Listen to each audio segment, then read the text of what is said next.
City Star Express 2.2 with me Radio City Nancy. கூட ஸ்டுடியோஸ்க்கு வந்திருக்கிறது. ஆனா பேசுறதுலயே உங்களுக்கு பாதி சந்தோஷம் தெரிஞ்சிருக்கவே. மக்கள் செல்வன் விஜய் சேதுபதி அவர்கள் வெல்கம். ரொம்ப சந்தோஷமா இருக்கு சார் நீங்க எங்க ஸ்டுடியோஸ்க்கு வந்தது. அது எப்படி டே 1 எப்படி உங்களை பார்த்தோமோ அதே மாதிரி சிம்பிள் அண்ட் ஹம்பிளா டவுன் டு அர்த் எப்படி இருக்கீங்க? உங்களால எப்படி முடியுது?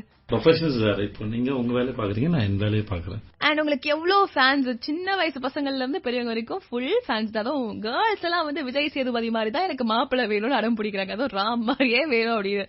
சோ எப்படி ஹேண்டில் பண்ண போறீங்க? உங்களுக்கு எல்லாம் என்ன சொல்ல விரும்புறீங்க? இதுக்கு என்ன காரணம் எனக்கு சத்தியமா தெரியல. இது ஒரு செம போதை தான். அது வந்து ரொம்ப போதை, ரொம்ப மயக்கம், காலம் தள்ளி வருது. இருந்தாலும் பரவாயில்ல.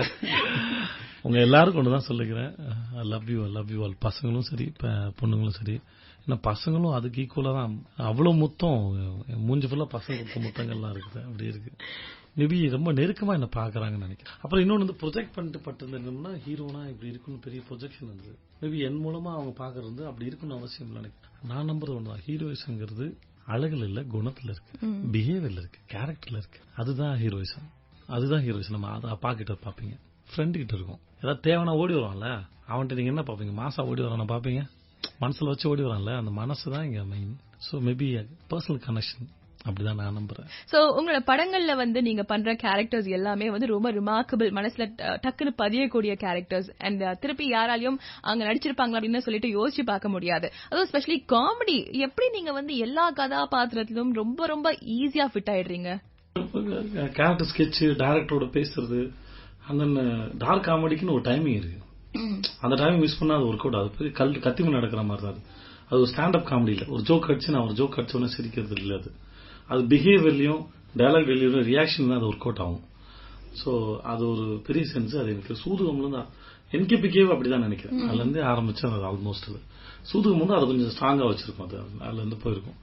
சோ அது ஒரு டைமிங். அது டைரக்டர் இருந்தா மோஸ்ட்லி வரும். ஏன்னா ஆக்டர் எனக்கு வந்து அந்த சென்ஸ் வந்து செத்துரும்.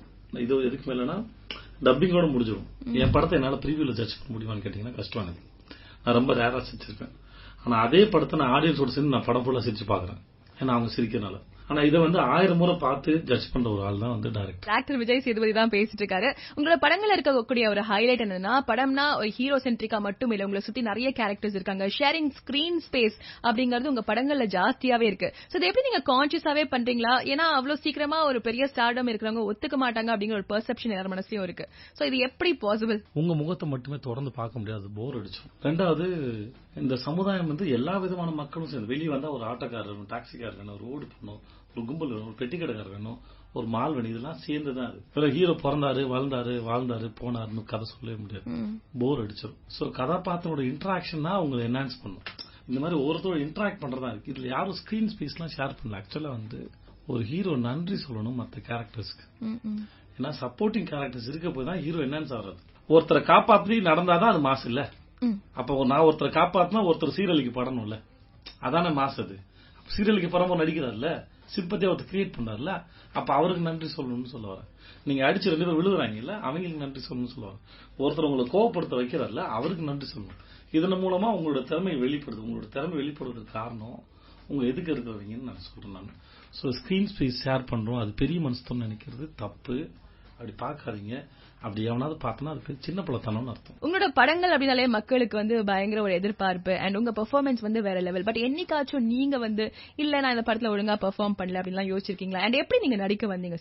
நான் நல்லா நடிக்கலங்கிற உணர்ந்தது எப்போனா, சேதுபதி பண்றதுக்கு முன்னாடி இந்த வரைக்கும் நம்ம ரொம்ப ஓபி அடிச்சிட்டு இருக்கோம்னு சொல்லிட்டு, அப்போ நம்ம வேற அப்போ ஒரு இன்டர்வியூல நான் சொல்லியிருந்தேன், ரொம்ப நாளா ஓபி அடிச்சிட்டு இருக்கேன், இனிமேதான் வேற சென்ஸ் பிடிக்கணும்னு சொல்லிட்டு இருந்தேன். சேதுபதிக்கு அப்புறம் தான் மெல்ல மெல்ல ட்ரை பண்ண ஆரம்பிச்சேன், வேறையா பிரசன்ட் பண்ணலாம். அதனால தான் இவர்கிட்ட சொல்லும் போது சொன்னேன், சார் 2 வருஷமா இப்படி பண்ணிருந்தா இந்த படத்தை எனக்கு ஜஸ்டிஃபை பண்ணிருக்க முடியாதுன்னு சொல்லிட்டு. அப்புறம் நடிக்கலான்னு ஏன் முடிவு பண்ண அப்படின்னா, எனக்கு வேற எதுவும் தெரியாது, எனக்கு பிசினஸ் பண்ணணும் தான் ஆசை. எனக்கு சின்ன வயசுல இருந்து ஆசை தான். ஏன்னா எனக்கு அட்மினிஸ்ட்ரேஷன் ரொம்ப நல்லா வரும். I love to handle people. நல்லா ஹேண்டில் பண்ணும் பீப்புள். நான் கம்ஃபர்டபுளா வச்சுப்பேன். நான் இருக்கிற இடத்துல நான் எங்க வேலை பார்த்தாலும் சரி, எனக்கு கீழே இருக்கவங்க கம்ஃபர்டபுளா இருப்பாங்க. நான் கம்ஃபர்டபுளா வச்சிருந்தேன். அதனால எனக்கு பிசினஸ் தான் ஆசையா இருந்தது. பணம் யாரும் எனக்கு இன்வெஸ்ட்மெண்ட்டுக்கு வரல, என்ன யாரும் நம்பல. அப்புறம் தான் எனக்கு வேற வழி இல்லை அப்படின்னு சொல்லிட்டு தான் நான் நடிக்கவே வந்தேன். நான் அப்படிதான் வந்தேன். ஸோ என் மூஞ்சி போட்டோஜெனிக்னு சொல்லி ஃப்ரெண்ட்ஸ் எல்லாம் சொல்லுவாங்க, எங்க அண்ணெல்லாம் சொல்லுவான். அதனால சினிமாக்கு வந்தேன். உங்ககிட்ட இருக்க ஒரு ஹைலைட் என்னன்னா, ஒரு படத்துல இருக்கக்கூடிய ரொம்ப நார்மலா இருக்க சீன் கூட உங்க ரியாக்ஷன்லயோ இல்ல உங்க டயலாகையோ வச்சு வேற லெவல்ல கொண்டு போயிடுவீங்க. அது எப்படி, என்ன மேஜிக் இருக்கு? பேட்ட படமா இருக்கட்டும் இல்ல அந்த ஐயோ ஓகே பேபி இப்படி உண்டாகுது? மேபி நான் ரிதம் சென்ஸ் பண்ணுவேன்னு நினைக்கிறேன். மேபி அதுதான் என்னோட முக்கியமான பிளஸ். ரெண்டாவது வந்து எனக்கு ஒரு சீன் ஒரு டயலாக்ஸ்க்குன்னு ஒரு ரிதம் இருக்கு. அது மிஸ் ஆனா அது ஒர்க் அவுட் ஆகாதுன்னு எனக்கு தெரியும். அந்த மிஸ் ஏதாவது கூட போச்சுன்னா போர் அடிக்குதுன்னு தெரியும், குறைஞ்சுன்னா ஏதோ மிஸ் ஆகுதுன்னு தெரியும். மிஸ் ஆச்சுன்னா கடைசி வரைக்கும் ஏதோ ஒன்று கண்டுபிடிச்சி உள்ள போட்டுருவேன். கருப்பன்ல கூட ஒரு என் பொண்டாட்டியா ஒரு தேவதை மகாராணி அப்படி சொல்லி அது வரைக்கும் எழுதிட்டார் டைரக்டர். நான் அது வரைக்கும் பண்ணி பாக்குறேன், எல்லாம் ஓகே சார், எனக்கு ஏதோ மிஸ் ஆகுது, இருங்க நான் பிடிச்சேன்னு சொல்லிட்டு தான் இருந்தேன். அப்புறம் கடைசியில போகும்போது சரி டேக் போயிட்டே இருக்கும்போது நான் நடிச்சிட்டேன். எனக்கு அவ்வளவு பிடிக்கும், எனக்கு அவ்வளவு மட்டும்தான் பிடிக்கும் அப்படிங்கிறது ஏதோ மிஸ் ஆச்சுன்னு கண்டுபிடிச்சது. எனக்கு இது வரைக்கும் வந்துச்சு, இந்த இடத்துல ரீச் ஆகுது, நடுவில் ஏதோ பிரிட்ஜ் தேவைப்படுது, ஆனா இல்லையே இடிக்குது, ஏன்னா ரிதம் இடிக்குது எனக்கு, இங்கிருந்து என்னால அங்க ஜம்ப் ஆக முடியல. நடிச்சதை என்னோட பார்ப்போம் சொல்லிட்டு அப்பதான் போட்டேன். எனக்கு அவ்வளவு பிடிக்கும், எனக்கு அவ்வளவு மட்டும்தான் பிடிக்கும்னு மாமா கவிதம் அப்புறம் தப்பு நாங்க ஜம்ப் ஆயிட்டேன். அப்கோர்ஸ் என்னதான் பண்ணாலுமே எவ்வளவு இயல்பா இருந்தாலுமே உங்களுக்கு அது என்டர்டெயின் பண்ணும். அதெல்லாம் ரொம்ப தெளிவா இருக்கும், என்டர்டெயின் பண்ணியே ஆகணும். அப்ப அதுக்கு என்ன தேவைன்னா எங்கெங்கெல்லாம் சேர்க்கலாம், எங்கெங்கெல்லாம் என்னென்னலாம் சேர்க்கலாமோ முடிஞ்சவளுக்கு அதை சேர்க்கணுங்கிறதா என்னோட இது. அதுக்கு தான் அப்படி பண்றேன். விஜய் சேதுபதி சார் நடிச்ச 96 படம் ரொம்ப இமோஷனல் கனெக்ட். பல பேர் பார்த்து அப்படியே பயங்கரமா ஃபீல் எல்லாம் பண்ண ஆரம்பிச்சிட்டாங்க. நிறைய பேரோட வாட்ஸ்அப் ஃபேஸ்புக் ஸ்டேட்டஸ் எல்லாம் பாத்தீங்கன்னா காதலே காதலே அந்த படத்துல வர பாடல் தான். எங்க எல்லாருக்கும் அந்த பாட்டு ரொம்ப பிடிச்சிச்சு. பட் சேது அண்ணாக்கு பர்சனல் ஃபேவரட் இந்த பாட்டு எனக்கு ரொம்ப பிடிக்கும் அப்படின்னாக்கா உங்களுக்கு எந்த பாட்டு ரொம்ப பிடிக்கும்? கேட்டோன்னே 2 பாட்டு வருது, அதனால எடுத்து வச்சுக்கோங்க. ஒன்னு வந்து இந்த படத்துல அந்தாதி சாங் பிடிக்கும் எனக்கு. அந்தாதி சாங் லிரிக்கு, அப்புறம் எனக்கு மரியான்ல இருந்து நேற்று அவள் இருந்தால் வந்து ரொம்ப பிடிக்கும். செம்மையா இருக்கும், டியூனாவே செம்மையா இருக்கும். Rapid fire session, are you ready? Yes. டப்னு பதில் சொல்லுங்க. ஓகே. சோ ஐஸ்வர்யா ராஜேஷ், மரோனா செபாஸ்டியன், ரமேஷ் திலக், யோகி பாபு இவங்க கூட ஆன் ஸ்கிரீன்ல கெமிஸ்ட்ரி யார் கூட சூப்பரா ஒர்க் அவுட் ஆகுது? அதான் 2 பசங்க 2 பொண்ணுங்க எல்லாரும் கூட தான் நினைக்கிறேன். இல்ல யாரு கூட, ஏன்னா நாங்க வந்து கேள்விப்பட்டதுல ரமேஷ் திலக் வந்து உங்க கேர்ள் ஃபிரெண்ட் மாதிரி ஆயிட்டாரு, எங்க போனாலும் கூடயே கூட்டிட்டு போயிருங்க அப்படிலாம். ரமேஷ் அவன் கூட மட்டும் தான் பிறக்கல, அவன் ஒரு இடத்துல இருக்கானா, நான் எங்க கும்பல்ல இருக்கேன் இல்ல அவன் பக்கத்துல இருக்கான் இல்ல வேற எங்கேயா போறேன்னா அவனும் ஆக்சுவலா அவன் செலிபிரிட்டி, அவன் அதை மறந்து அவன் என் மேல ரொம்ப கேர் பண்ணுவான். சோ அவன் he loves me so much. அது வந்து ஆனா அவன் என்ன விடவே மாட்டான், எங்க இருந்தாலுமே சரி. ஆஃப் ஸ்கிரீன்ல ரமேஷ், ஆன் ஸ்கிரீன்ல 4 பேர். ஆன் ஸ்கிரீன்ல எனக்கு ஐஸ்வர்யாவோட நான் 3 படம் 4 படம் நடிச்சிட்டேன். மரோனாவே நான் 3 படம் நடிச்சிட்டேன். நல்ல அண்டர்ஸ்டாண்டிங் இருக்கு, ஸ்கிரீன்ல பாக்கும்போது கம்ஃபர்ட் இருக்கும்.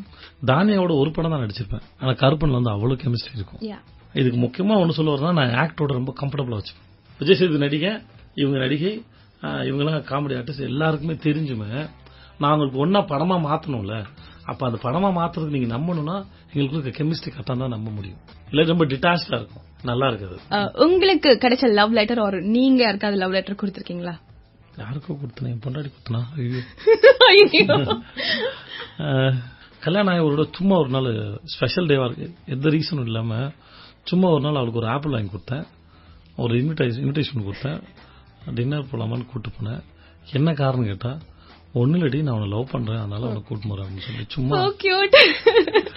இது கல்யாணம் ஆகி என் பிள்ளை எல்லாம் பிறந்ததுக்கு அப்புறம் நினைக்கிறேன், ஒரு 1.5 years கழிச்சு சும்மா தோணுச்சு. அந்த மாதிரி பண்ணுவேன் நான். திடீர்னு குழந்தைங்களை ஸ்கூல் கட் அடிச்சு வெளியே கூட்டு போறேன், ஸ்கூல் டிராப் பண்ண போகும்போது கூட்டு போறேன், அப்பா கூட்டு போறேன், செம்மையா கட்டு ஜாலியா ஊர் சுத்தலாம், அந்த யூனிஃபார்மோட சுத்தம் தான் செம்மையா இருக்கும். Very nice. Okay, Trisha, Sayyeshaa, Madonna 3 பேரை பத்தியும் ஒரு வேர்டு. சாயிஷாக்கு நல்ல ஒரு ஃபியூச்சர் இருக்கு நம்புறேன். மடோனாவோட ஒருத்திங்க நிறைய பேருக்கு தெரியல, செம்ம புத்திசாலியான பொண்ணு, அது வேற லெவல். த்ரிஷா ரொம்ப சின்சியரான ஒரு ஆக்டர்.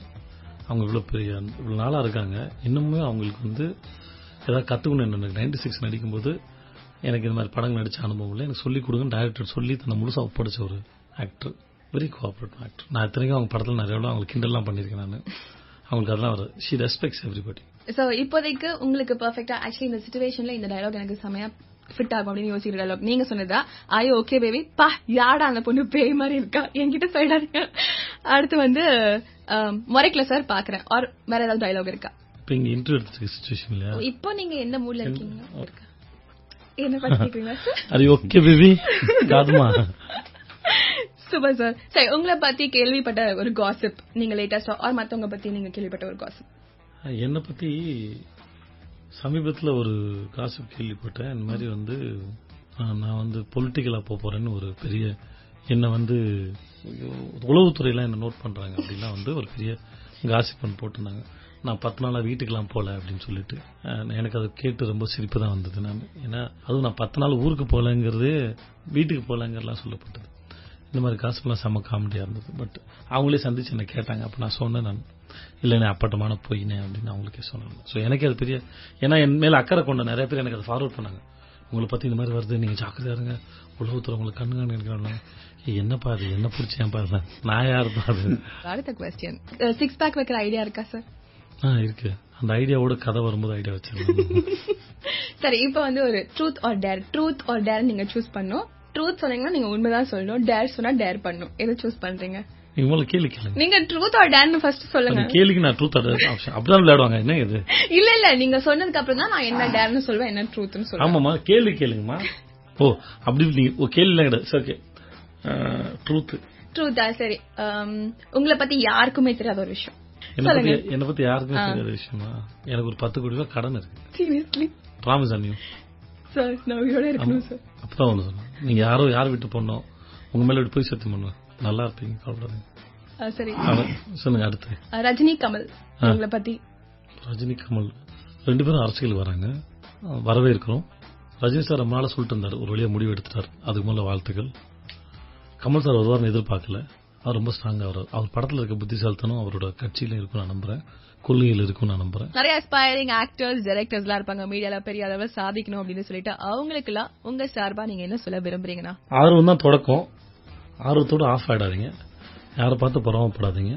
லேர்னிங் எல்லா இடத்துலயும் இருக்கு, லேர்ன் பண்ணுங்க. என்னோட லேர்னிங் எங்க ஆரம்பிச்சது அப்படின்னா, நான் ஒரு நாள் வந்து லாரலும் ஹாடி அவங்களோட ஏதோ சின்ன பிட்டு தான் பார்த்தேன். அதுல வந்து லாரலும் ஹாடி யாரோ ஒருத்தர் வந்து ஐம் அ பேர்டுன்னு சொல்லி அவர் பறவையா மாறிடுவார். எனக்கு அது பெருசா இன்ஸ்பயர் ஆயிடுச்சு. அது சின்னது. நான் துபாயில இருக்கும்போது நான் ஒரு நடிகன் சொல்லி தூங்கிட்டு இருந்தேன். அன்னைக்கு எனக்கு குடும்பத்துக்கு சம்பந்தமே இல்லை. என் வறுமை என் வாழ்க்கையை சார்ந்துதான் பிரயாணம் தான் அதுவா இருந்தது. ஆனா என் நம்பிக்கையின் மேல எனக்கு சந்தேகம் வந்ததில்ல. சோ எந்த சூழலையும் உங்க நம்பிக்கையின் மேல சந்தேகம் வராம பாத்துக்கோங்க. இன்னொருத்தன் போட்ட பாதை நமக்கு சொந்தமானதுல, நமக்கான ஃபார்முலாவும் பாதையும் நம்ம தான் கிரியேட் பண்ணணும். நம்ம மேல சந்தேகம் இல்லாம வச்சுக்கோங்க. வாழ்க்கை நமக்கானது. சோ பிக்சர் அபி பாக்கி. Thank you so much da. So இவ்ளோ நேரமா it was so much fun, one of my best interviews அப்படினே சொல்வேன். and நீங்க பண்ணிட்டு இருக்க ப்ராஜெக்ட்ஸ், உங்க பர்சனல் லைஃப்ல எல்லாமே மிகப்பெரிய வெற்றி அடையறதுக்கு, எல்லாமே உங்க லைஃப்ல நிறைய பாசிட்டிவிட்டி வந்து சேரதுக்கு வாழ்த்துக்கள் from Radio City Star Express 2.2. Thank you so much da. Thanks so much. Thank you. எனக்கு மட்டும் இல்ல, கண்டிப்பா கேட்டுட்டு இருக்க உங்களுக்கும் ரொம்ப ஜாலியா இருந்திருக்கும், ரொம்பவே என்ஜாய் பண்ணி இருந்திருப்பீங்க இந்த ஒரு இன்டர்வியூவை. சோ இதே மாதிரி நாளைக்கும் நான் உங்களை வேற ஒரு ஸ்டாரோட மீட் பண்றேன். நீங்க stay tuned to radio city. இப்போதைக்கு ரேடியோ சிட்டி நான்சி, நான் escape. Bye bye. Radio city Tamil, எங்கேயும் எப்பொழுதும்.